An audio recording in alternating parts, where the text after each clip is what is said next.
नमस्कार। ये आकाशवाणी शिमला है। अब आप राजकुमारी चंदेल से प्रादेशिक समाचार सुनिए। उप मुख्यमंत्री मुकेश अग्निहोत्री ने कहा है कि प्रदेश में सरकारी नियंत्रण वाले सभी मंदिरों को नियोजित ढंग से विकसित करने के लिए मास्टर प्लान बनाया जाएगा। शिमला में चल रहे विधानसभा के बजट सत्र के दौरान प्रश्नकाल में ये घोषणा करते हुए उन्होंने कहा कि सरकार ने अब सभी सरकारी नियंत्रण वाले मंदिरों को वैष्णो देवी धाम की तर्ज पर मास्टर प्लान के तहत विकसित करने का निर्णय लिया है। विधायक सुदर्शन सिंह बबलू के मूल प्रश्न के जवाब में उप मुख्यमंत्री ने कहा कि माता चिंतपूर्णी मंदिर परिसर में निर्माण के लिए 7 करोड़ 32 लाख रुपए जारी किए जा चुके हैं और इसके लिए 5 करोड़ 46 लाख रुपए की लागत से 1669 वर्ग मीटर जमीन का अधिग्रहण किया गया है। उन्होंने कहा कि आने वाले समय में माता चिंतपूर्णी का भव्य मंदिर बनेगा और मंदिर से मुबारकपुर तक की सड़क पर रोड साइड एमिनिटीज विकसित करने पर भी काम किया जा रहा है। विधायक यादवेंद्र गोमा के सवाल के जवाब में मुकेश अग्निहोत्री ने कहा कि सरकार आशापुरी सहित उन सभी सरकारी नियंत्रण वाले मंदिरों में पुजारी नियुक्त करने की व्यवस्था करेगी जहां अभी तक पूजा नहीं हो रही है। उन्होंने कहा कि प्रदेश में 40 मंदिर भारतीय पुरातत्व सर्वेक्षण के अधीन हैं।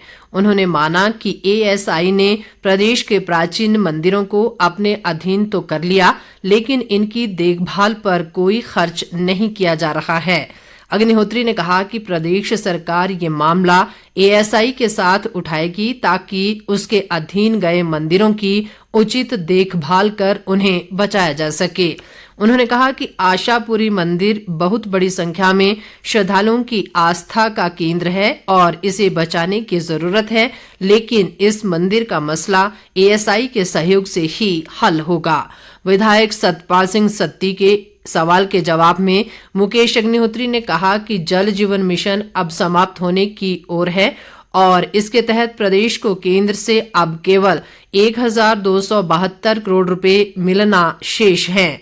उन्होंने कहा कि जल जीवन मिशन के तहत हिमाचल को केंद्र से कुल 5,800 करोड़ रुपए स्वीकृत हुआ है।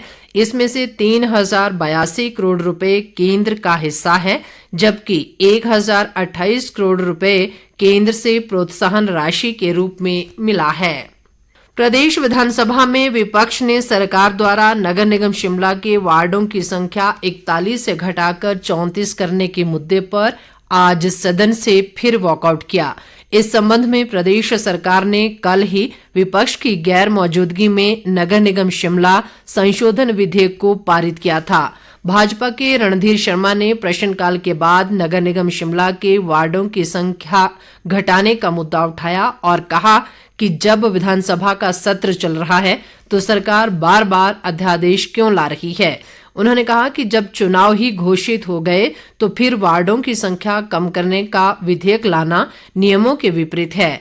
रणधीर शर्मा ने कहा कि पूर्व सरकार ने वार्डों की संख्या नियमों के अनुसार बढ़ाई थी, लेकिन अब राज्य चुनाव आयोग की शक्तियों का प्रयोग भी राज्य सरकार स्वयं कर रही है और चुनाव आयोग को पंगु बना दिया गया है। इसी मुद्दे पर नेता प्रतिपक्ष जयराम ठाकुर ने नगर निगम शिमला के चुनाव जीतने के लिए सरकार पर मतदाता सूचियों में गड़बड़ी का आरोप लगाया और कहा कि सरकार ने 11,000 वोट रातों रात बना दिए। उन्होंने ये भी कहा कि चुनाव आयोग का काम सरकार ने अपने हाथ में ले लिया है, जिससे आयोग की स्वायत्तता खत्म हो गई है। जयराम ठाकुर ने कहा कि सरकार ने ऐसे वार्डों को महिलाओं के लिए आरक्षित कर दिया जिनमें महिला वोटरों की संख्या सबसे कम है। मुख्यमंत्री सुखविंदर सिंह सुक्खू ने प्रदेश में कोविड-19 के मामलों में वृद्धि पर चिंता व्यक्त करते हुए राज्य के लोगों से कोरोना प्रोटोकॉल का पालन करने और भीड़ भाड़ वाले स्थानों पर मास्क पहनने का आग्रह किया है। वे कल शिमला में Indian association of parliamentarian on population and development द्वारा आयोजित सम्मेलन की अध्यक्षता कर रहे थे। सुखविंदर सिंह सुक्खू ने कहा कि सरकार स्थिति पर कड़ी नजर रख रही है और अब समाज को कोरोना वायरस के साथ जीना सीखना होगा। मुख्यमंत्री ने कहा कि वर्तमान सरकार लोगों को विशेष चिकित्सा देखभाल सेवाएं प्रदान करने के लिए स्वास्थ्य क्षेत्र में आवश्यक सुधार कर रही है। इसके साथ ही ये समाचार बुलेटिन समाप्त हुआ। नमस्कार।